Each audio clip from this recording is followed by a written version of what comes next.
Conociendo Huejotzingo a través de sus crónicas y relatos a lo largo de su historia, por el profesor José Luis Salazar López. Hola, soy José Luis Salazar López, licenciado en Historia de la Escuela Nacional de Antropología e Historia, y a lo largo de mi vida me he dedicado al estudio e investigación de la historia de México. En particular, estos últimos años me he dedicado a estudiar la historia de Huejotzingo. Digo la historia de Huejotzingo porque es apasionante y significativa. Pero fíjense nada más, el problema de Huejotzingo, a pesar de que es una ciudad antiquísima e histórica y artísticamente hablando importantísima, el problema de Huejotzingo es que carece de voz propia. ¿Por qué digo que carece de voz propia? Porque por desgracia Huejotzingo no tiene una historia que haya sido escrita por algún Huejotzinga del periodo prehispánico o que haya sido escrita por algún Huejotzinga del periodo colonial. Por desgracia no tenemos ningún antecedente o crónica que nos hable sobre Huejotzingo. Por desgracia tenemos los documentos, tenemos los monumentos, pero no tenemos una historia propia hecha por un Huejotzinga. Yo me he dedicado a hacer precisamente la investigación sobre la historia de Huejotzingo.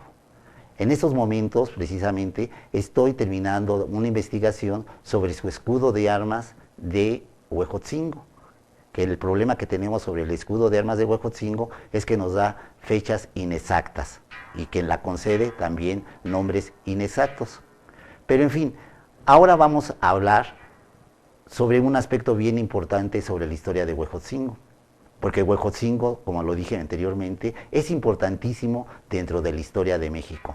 Desde el mismo momento en que Cortés llega a México y después a México Tenochtitlán, hace referencia a Huejotzingo.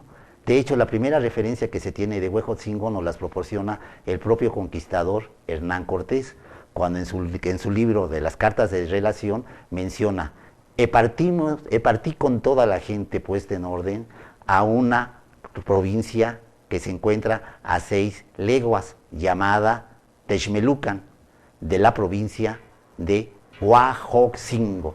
Esta es la primera referencia que tenemos sobre Huajotzingo. ¿Qué pasa después de la conquista? Los huejotzingas participan, al igual que los tlaxcaltecas, de una forma muy importante con Hernán Cortés para la conquista de México.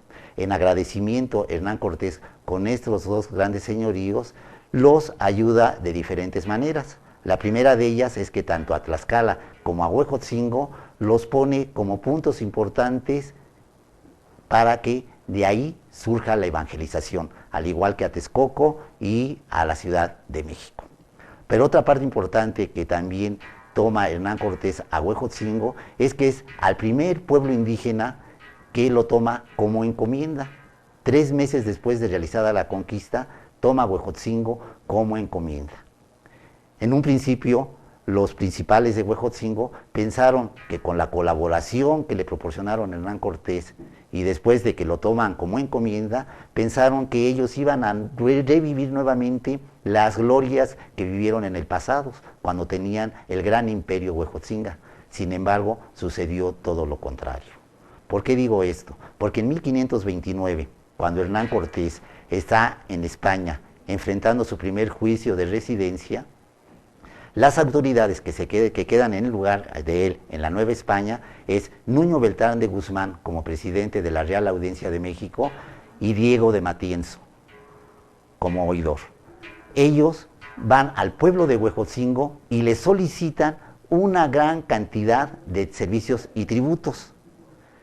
Precisamente estos servicios y tributos que le piden a Huejotzingo son los que detonan que en 1531 se levante la primera demanda legal en contra de las autoridades virreinales, promovida por el pueblo de Huejotzingo y por el propio Hernán Cortés. Precisamente se refleja en el Códice de Huejotzingo, que es el primer documento legal tributario que se hace en la Nueva España en contra de las autoridades virreinales.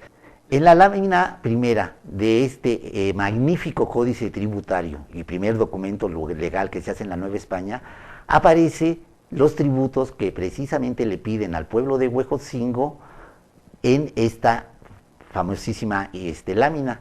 Aparecen las figuras de los esclavos, las esclavas y sobre todo aparece la imagen de la Virgen María con el niño Jesús en los brazos.